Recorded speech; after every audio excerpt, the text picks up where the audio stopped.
In the heart of the Appalachian Mountains, where the mist never seemed to lift and the wind whispered secrets from centuries past, there stood Black Ridge Mountain.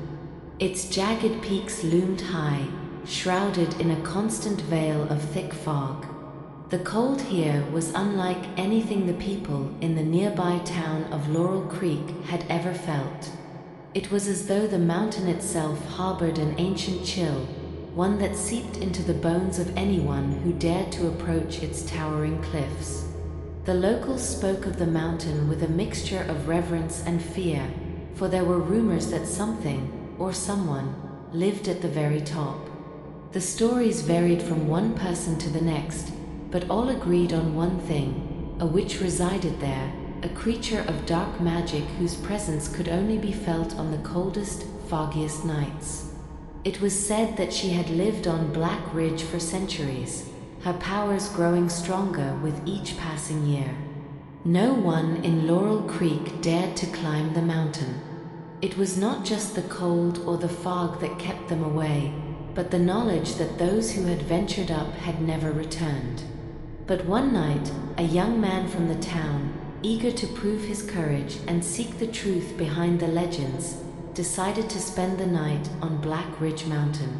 His name was Ethan Walker, a man in his mid-30s, with a restless soul and a desire for adventure. He had heard the stories of the witch ever since he was a child, and now, as an adult, he found himself unable to shake the curiosity that had been brewing within him for years. He was determined to face whatever was lurking on the mountain and uncover the truth behind the old tales. With nothing but a backpack filled with supplies, a sturdy jacket, and a determination that would not be swayed, Ethan set out for Black Ridge late one evening. The town of Laurel Creek lay below him, nestled in a valley between the mountain ranges, its lights twinkling faintly in the distance. The moon was hidden behind thick clouds, and the chill in the air bit at his skin as he began his ascent. The path was narrow and winding, the trail barely visible under the thick fog that clung to the ground. The air was damp, the smell of earth and moss filling his nostrils. Ethan's breath formed clouds in front of him, disappearing into the mist. With each step, the wind shifted, going from a light breeze to a fierce gust that sent a shiver down his spine. He pulled his jacket tighter around him and pressed on. As the night wore on, the fog grew thicker, and the mountains seemed to close in around him. The wind howled in his ears, its force growing stronger with each passing hour. It was as though the mountain itself was alive, breathing, watching him as he climbed higher and higher. Ethan could feel the weight of the darkness pressing down on him, but he refused to turn back. He had come too far to let fear take hold. By the time he reached the halfway point, the cold had become unbearable. His fingers ached, and his legs were beginning to feel numb. He paused for a moment to catch his breath and take a sip of water, but as he stood there, the wind shifted once more. This time, it was different. It wasn't just the cold that bit at him, but a strange presence, something that made his hair stand on end. For the first time, doubt crept into Ethan's mind. He had heard the stories of the witch and her magic, but they had always seemed like nothing more than local legends to him. But now, standing in the middle of the fog-covered mountain, with the wind howling around him and an eerie silence hanging in the air, he wondered if there was some truth to the tales. He continued on, his footsteps crunching in the frost-covered ground. The fog seemed to grow thicker the higher he climbed, until it was so dense that he could barely see his own hand in front of his face. The wind had become a constant roar, pushing against him, forcing him to lean into it as he trudged onward. Every step felt like an eternity, as if the mountain itself was testing his resolve. The path ahead was invisible, and he had no idea if he was even heading in the right direction. His legs felt heavy, his body fighting against the cold, the pressure of the mountain bearing down on him. Yet something inside kept urging him forward, a need to prove something, to himself, to the town, and perhaps to the very legends that haunted the surrounding hills. Ethan tried to push the growing doubts aside, but the closer he got to the top, the more intense the unease became. He had spent his entire life believing in the rational, in science, in logic, but standing here, in the heart of this mountain, he began to feel as though logic had no place in this world. It was as though he was walking into another realm, one where reality itself seemed thin, like a thread ready to snap at any moment.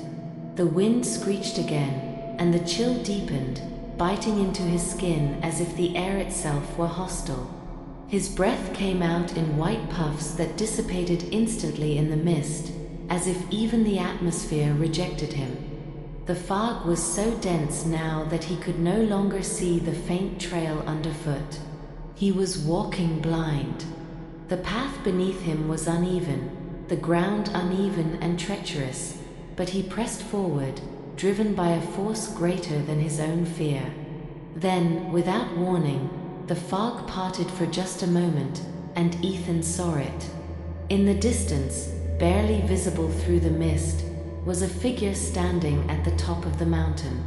It was tall and cloaked, its form barely discernible against the dark sky.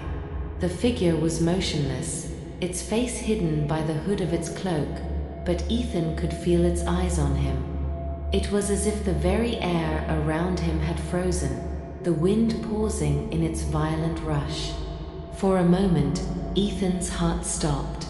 He knew what he was seeing, the witch. The stories were true. The figure raised its head, and Ethan could feel a chill crawl up his spine as a voice echoed through the fog. It was soft, like the whisper of the wind, yet it seemed to cut through the air with a clarity that made his blood run cold. "You have come," the voice said, "but do you truly seek the truth?" Ethan didn't speak at first. He was frozen, caught between fear and curiosity. The witch's words rang in his mind. Was he truly seeking the truth, or was he simply trying to prove something to himself? He wasn't sure anymore. But he had come this far, and he couldn't turn back now. "I seek to understand," Ethan finally replied, his voice trembling in the wind. "I want to know the truth about the stories, about you." The figure tilted its head slightly, as if considering his words. Then it took a step forward, and the fog parted just enough to reveal more of its form. The witch was tall, her cloak flowing around her like the mist itself. Her face was pale, her eyes dark as night, yet there was an ancient wisdom in them, a depth that seemed to stretch back through the ages. "You seek the truth, but are you prepared for what you will find?" the witch asked, her voice like the rustling of dead leaves. Ethan took a deep breath, trying to steady his racing heart. "I am." The witch stepped closer, and the air around Ethan grew even colder. He could see his breath now, each exhale forming clouds of vapor in the frigid air. The wind howled again, but this time it seemed to carry a different sound, a low, mournful cry, like the mountain itself was speaking. "You are not the first to seek me," the witch said softly. "Many have come before you, all driven by the same curiosity, the same need to understand.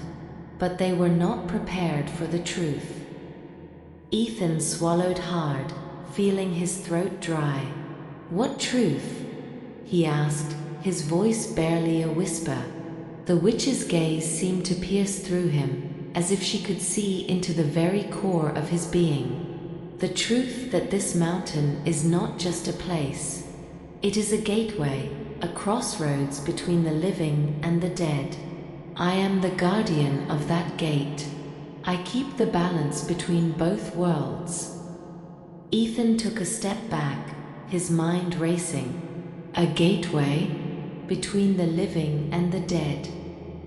The witch nodded, her expression unreadable. This mountain holds the souls of those who have passed, and those who are yet to come. I am bound to this place, tasked with ensuring that neither world spills over into the other. But those who come seeking answers, they often find more than they bargain for.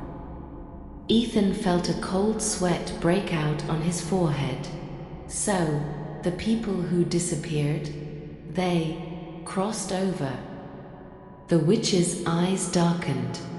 They were not ready for the truth.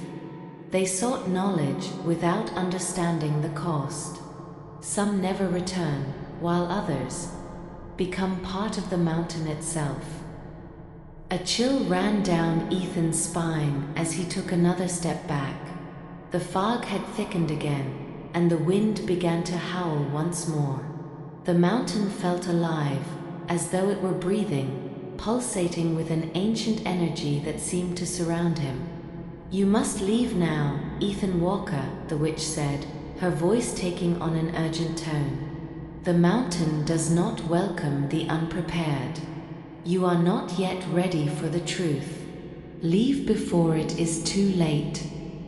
Ethan stood there, his mind a whirlwind of thoughts. The witch's words echoed in his ears, and for a moment he felt the weight of the mountain pressing down on him. But despite the fear, despite the cold, something deep inside him refused to turn away. He had come seeking the truth, and now it was within his grasp. "I can handle it," he said, his voice more confident than he felt.